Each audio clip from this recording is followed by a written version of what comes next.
Today I am reading 20 197 page, and it's started with apologize sincerely when you make a withdrawal. When we make withdrawals from the emotional bank account, we need to apologize, and we need to do it sincerely. Great deposits come in the sincere words. I was wrong.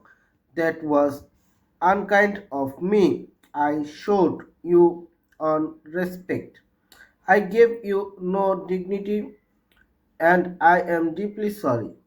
I embarrassed you in front of your friends, and I had no call to do that. Even though I wanted to make a point, I never should have done it. I apologize.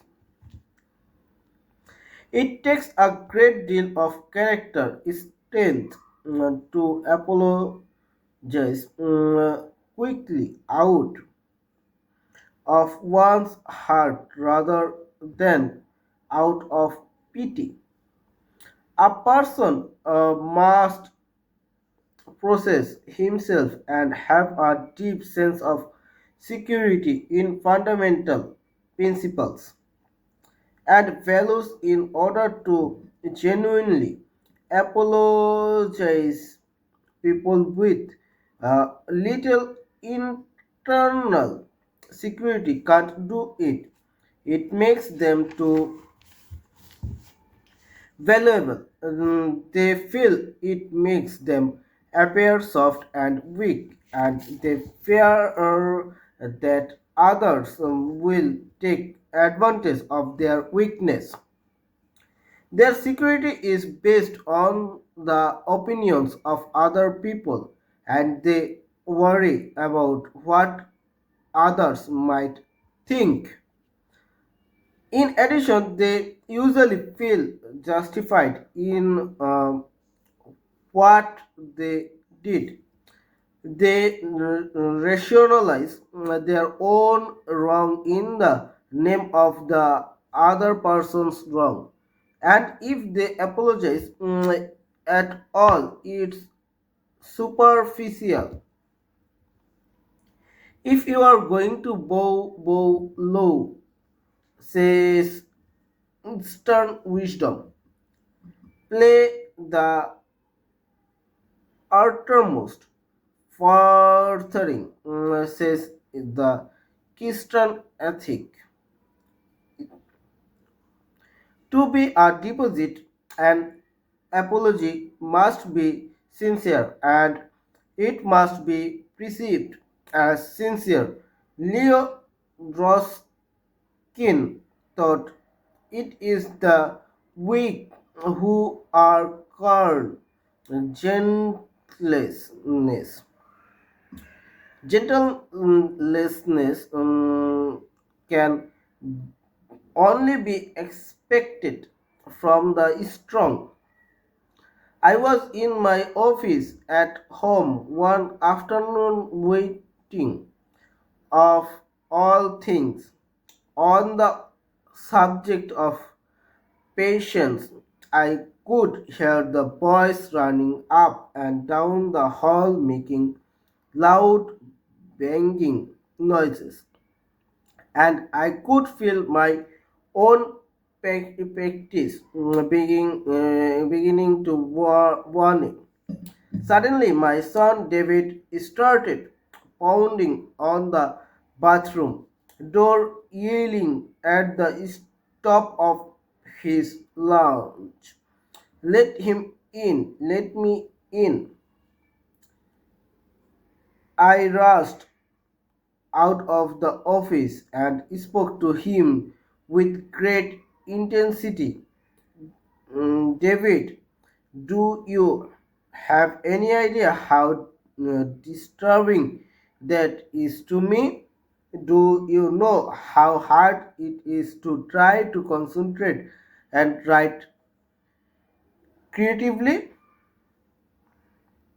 Now you can into your room and stay in there until you can behave yourself. So in he went dejected and shut the door. As I turned around, I became aware of another problem. The boys had been playing tackle football in the 4 foot wide hallway, and one of them had been elbowed in the mouth.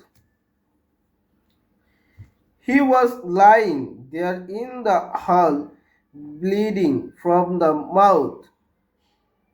David, I discovered, had gone to the bathroom to get a wet towel for him, but his sister, Maria, who was taking a shower, shouldn't open the door.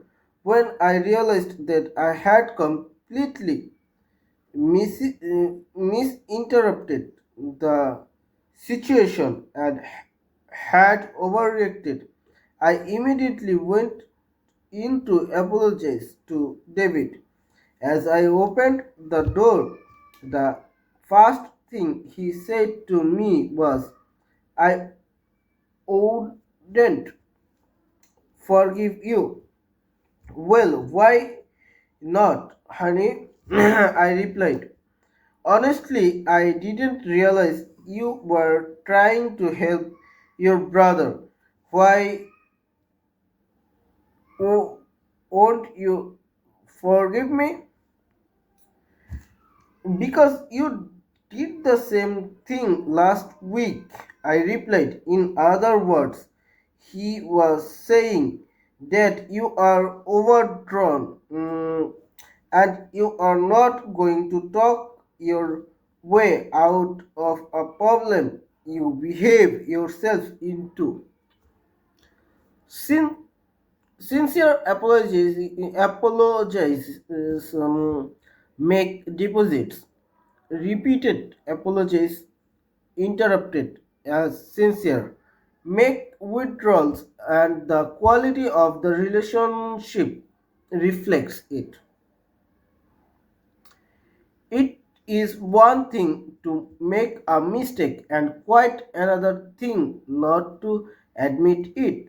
People will forgive mistakes because mistakes are usually of the mind, mistakes of judgment, but people will not easily forgive the mistakes of the heart, the ill intention, the bad motives, the prideful justifying cover up of the first mistake.